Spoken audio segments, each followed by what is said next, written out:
Привет! Не знаю, как там, где вы сейчас, но там, где я сейчас, жара просто несусветная. И я обращаюсь ко всем людям, которые в свое время выстояли на Майдане, которые добились революции достоинства. Если будете уже все, скоро путешествовать по Европе, путешествуйте на кабриолете. Потому что, просто личный совет. Я всегда езжу на кабриолете. Почему? Потому что, когда кондиционер, то можно простыть. Реально простыть. А на кабриолете ты едешь, и вроде как единение с природой. Вот если в Ниццу там подадитесь или еще куда-то, оно вроде так, и не вышел вроде из машины, но и прохладно. А теперь начнем с того, с чего вчера как раз таки закончил. С Л-логики. Опять-таки, теракти в Турції.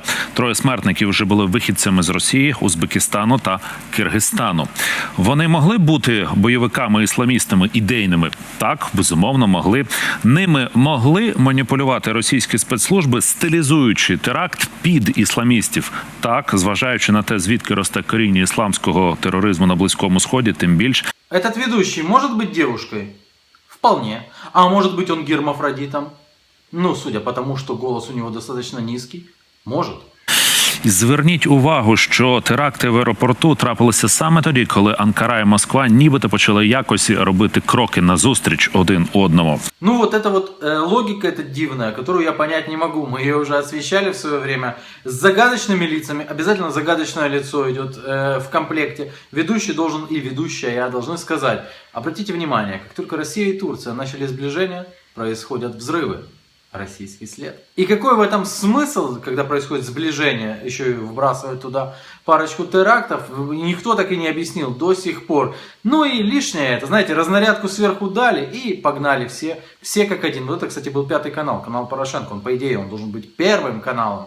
А теперь посмотрим канал Коломойского. Наша старая знакомая, Эрдоган не извинялся перед Путиным. Объяснять, как украинские телеканалы объясняют, что Эрдоган не извинялся на самом деле, и объяснять, насколько это важно вообще для каждого украинца, я не буду. Я вам покажу, как мочат конкурентов. Смотрите, у Коломойского есть международные авиалинии Украины, МАУ. МАУ, когда-то мы публиковали фотографию, где вот такой вот маленький пакетик сахара, там стоит 5 гривен. Сервис наше все. А поки міжнародні авіалінії вивозили українців після теракту в аеропорту Стамбула в умовах найвищого рівня небезпеки, з'ясувалася ще одна цікава деталь, що може викликати серйозні запитання до Києва. Пока международные авиалинии, понятно, Коломойского, вывозили людей просто в режиме супер-пупер опасности, что-то там произошло, что может повлиять на наш имидж. Я не помню, чтобы международные авиалинии кого-то в режиме супер-пупер опасности там эвакуировали из Турции. Но на 1+1 и не такое увидишь. Включил бы ТСН тыжня, и там все четко сказано. Сидишь тут, блядь, и караулишь, блядь. Как тёлка, блядь, своего неверного мужа. Покажешь ты по своему телевизору или по своему интернету это? Да покажу, конечно, Тю. В режиме суперопасности эвакуировали. Но теперь продолжается мочилово конкурентов. Йдеться про Асоціацію українських авіаперевізників. Попри гучну назву, ця дивна організація представляє якісь маловідомі компанії і, як виявилося, керує нею людина, який заборонений в'їзд до Сполучених Штатів як підозрюваному у терористичній діяльності. Она должна была добавить, а еще этот руководитель их авиалиний, которые являются прямыми конкурентами моего руководителя, хорошего руководителя, он еще и трахает кошек, и кушает живых синичек. В общем, замочим кого угодно в прямом эфире, если укажет шеф. А теперь продолжается. Расплата за Брексит. Я на самом деле не понимаю, почему эта тема ребят так сильно волнует. Ребята, вас не примут в Евросоюз. Это же не мои слова. Это слова всяких высокопоставленных немцев там. Все, забыли. Они все показывают. Ужасы, страсти и ужасы, которые накрыли просто Британию после Брексита. Забирайся з трамвая зараз же. Але я був тут довше, ніж ви. Ах ти ж малий мігрантишко, повертайся до своєї Африки. Це Манчестер. За тиждень після референдуму кількість злочинів на ґрунті нетерпимості лише тут зросла наполовину. Какой ужасный просто случай произошел в Манчестере. Украинский зритель смотрит и пот вытирает, и холодные струйки его все равно стекают по спине. Ужас! Мігранти були одним із головних козирів, на які ставили агітатори за вихід із ЄС. Тепер свідчення про образи та погрози з'являються щодня. Угрозы каждый день, ужасы просто. Угрозы в отношении мигрантов, понятно. Я нашел это видео, оригинальчик, там достаточно интересно посмотреть. Короче, едет трамвай.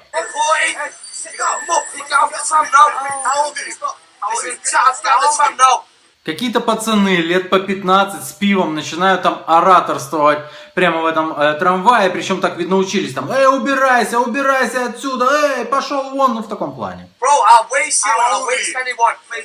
И вот один из этих парней приближается к человеку, которого они приняли за мигранта, ну он выглядит просто как мигрант, и делает страшное.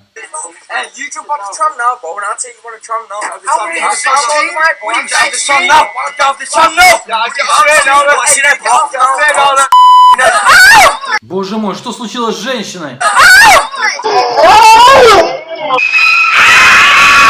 Посмотрите на ее лицо.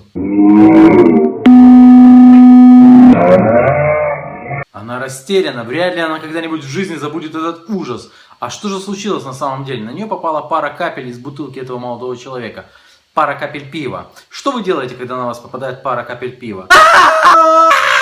Я уверен, вы именно так и делаете, но вопль получился ничего. Так, дальше продолжаем. Их вышвыривают практически из этого трамвая. И пассажиры недовольны их высказываниями в адрес молодого человека, которого они приняли за мигранта, потому что он выглядит как мигрант.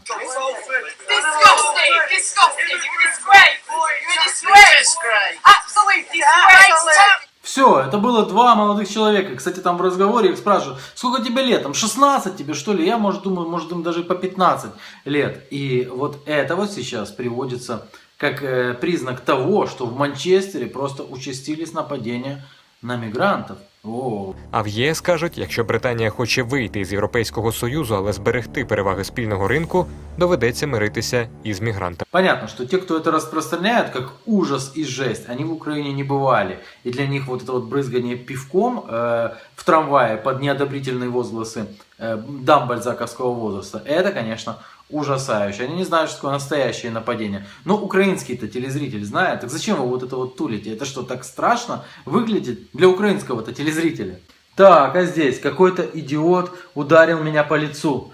На моего итальянского друга напали в пабе, потому что он с приятелем говорили по-итальянски. Я говорил по-французски и услышал «возвращайся домой». Не потому, что я темнокожий. Этого я не понял.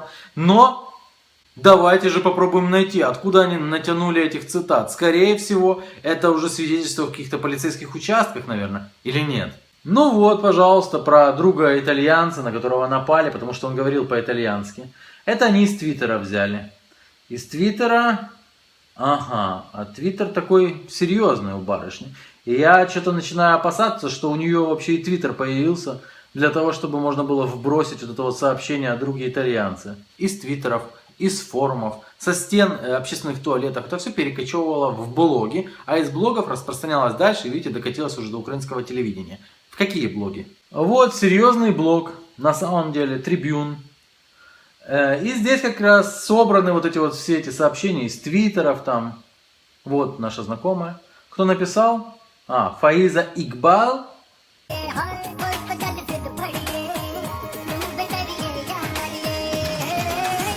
Ну я не знаю, у меня лично определенные сомнения в непредвзятости этого блогера. А остальные я вообще не нашел. Английская, какая-то белая английская леди набросилась на студента-мусульманина. А я вообще не знаю, откуда они это наколупали, потому что мы уже переводили на все языки мира, чтобы найти вот эту вот информацию, вот эти вот цитаты эти, которые они привели. Ну, в принципе, украинский зритель искать не будет, ему все равно. Он посмотрел и поверил в то, что Британия, в общем, рассыпается. Но как бы Евросоюз не рассыпался, не рассыпется, потому что столпы Євросоюзу сказали не розсипеться. Українського президента дискусія про Брексіт застала в Болгарії, одному із наймолодших членів ЄС. Петро Порошенко та Росен Плевнелієв обидва заявили про відданість європейським цінностям. Но если главы двух таких монстров, Украины и Болгарии, заявили о том, что они оба являются приверженцами европейских ценностей, значит, Евросоюзу ничего не угрожает. Более того, чтобы вы знали, вообще в первую очередь по всем проблемам Евросоюза советуются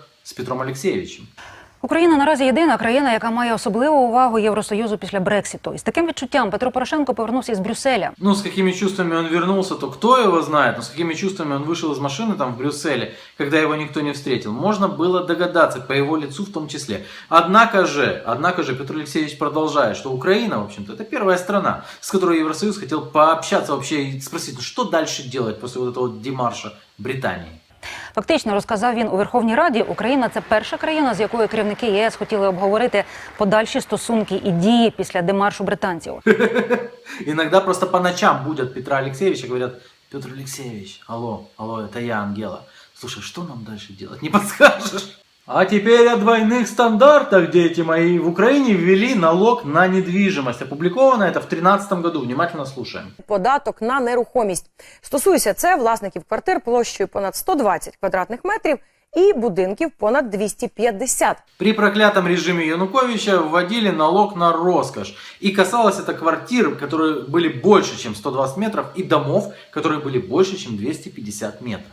Копійку відкладали, собі в чомусь відказ, будували ту хатину, а сьогодні повинна платити податок за нього. Отримана у спадок хата пані Раїсі тепер світить податком у майже 300 з лишнім гривень на рік. Я за свої гроші це будувала. И вот канал 1+1 показывает этих несчастных бедолаг, которые получили в наследство какие-то старые хаты, но старые хаты там 255, к примеру, метров, или 300 метров, или даже 400, но хаты остаются хатами, деревянные какие-то, понимаешь, срубы непонятные, из досок. Ну, мабуть, не більше 1000 в рік. Стільки натомість заплатить землевпорядник Великого Житина Катерина Яблонська за дерев'яну хату. Її теж отримала від батьків. І це при зарплаті. Ставка 1000.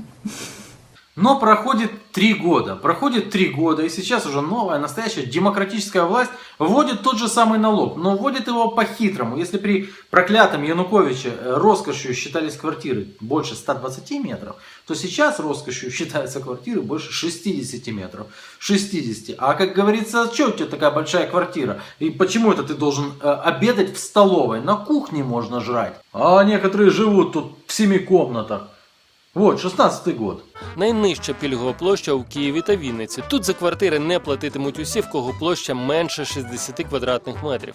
Все, облагодетельствовали. Теперь, если живете в своей конурке 60-метровой, то, значит, ничего и не платите. Потому что это вот 62 метра, это уже роскошь. Тобто, власники хрущовок, вас цей податок не стосується, принаймні в тих, в кого в власності лише одна квартира. И на местах руководители поняли, что вот из-за этого бреда люди могут на вилах вынести. И тогда что они сделали? Они увеличили эти метры, которые не считаются роскошью. И в некоторых областях существенно увеличили.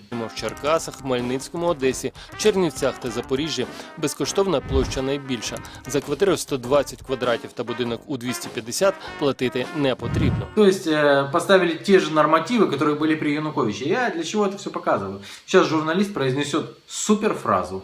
Тобто тут податок платитимуть дійсно багаті люди з великим житлом. Тудун! То есть у всех, у кого дома свыше 250 метров, это на самом деле богатые люди.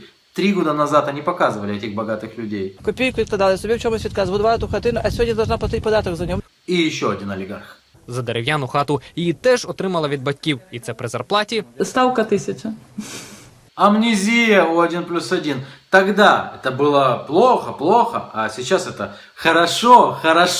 Я хочу в Європу, тому щоб дітям, внукам жилося легше. Щоб вони не жили в такій ніщиті, як ми зараз живемо. Ну все, вроде все, добились своего, радуйтесь, ребята, радуйтесь теперь. А теперь я вам покажу парня, который на самом деле не будет переплачивать за свои хоромы, потому что хоромов нет, живет просто в избушке на курьих ножках. Ну а як живуть наші високопосадовці за межами своїх кабінетів? Чим захоплюються? Про що говорять не з високих трибун, а в приватних розмовах? Это они сделали новую передачу, называется она «Інтимні зони». Еще раз. И можно было, кстати, при этом язык вывалить и вот так вот изобразить лизание. «Інтимні зони». Лизнуть решили Парубію, спикеру Верховной Рады. 2. Право. Ліва. Право. Будиночок зовсім невеличкий. Ми були у вітальні, кухня лише 9 метрів. Ай, бедолага! Землі у Парубія 11 соток. Кухня 9 метров у него, земли у него кот наплакал. А сейчас приготовьтесь, просто увидите второй его дом. Минулого сесійного тижня Верховної Ради депутати приходили на роботу вранці, а йшли з роботи раніше. Законопроекти не голосували. У нас немає відчуття, як у голови Верховної Ради, що... У вас нет чувства, что вас считают совсем тупыми. Андрій Парубій виявився значно відкритішим, ніж я думала. Це стосується його особистого життя. Я думаю, в этот дом приезжает погостить Арсений Яценюк с семьей. Інтимні зони. Ну, в общем, интимные зоны вылизываются четко. Ну, закончим мы теперь хорошим. буду агитировать и ехать отдыхать. Тут пустой Крым, аншлаг в Одессе. На какие курорты переориентируются украинцы? Набережная совершенно пустая и нет никого. Постапокаліптичні кримські пейзажі, безлюдні набережні, порожні пляжі, зачинені ресторани і кафе. У украинских СМИ есть традиция. Как только солнышко выглянет, они сразу начинают рассказывать про безлюдные, заброшенные пляжи в Крыму. Никто не едет, никто не хочет. Алло, крымчане, у вас там как с погодой? Ну, вы, если что, держитесь там. Вы смотрите, мало свитеров на девочке явно. Держитесь. Реалії 2016 року. Ужас какой! Ужас! Ну хорошо, показали ужас. Теперь покажите не ужас. Ну, давай. Проте найбільшим відкриттям сезону 2016-го став Генічеськ. Ще напередодні піку літніх відпусток. Но наибольшим открытием стал Геническ. И показывают сверху водичку. Я чего-то не знаю, наверное, о воде, которая может стать открытием. В общем, теперь, если мне кто-то будет что-то говорить плохое или на ногу наступит, я ему буду: слышишь, иди в Геническ. Пока.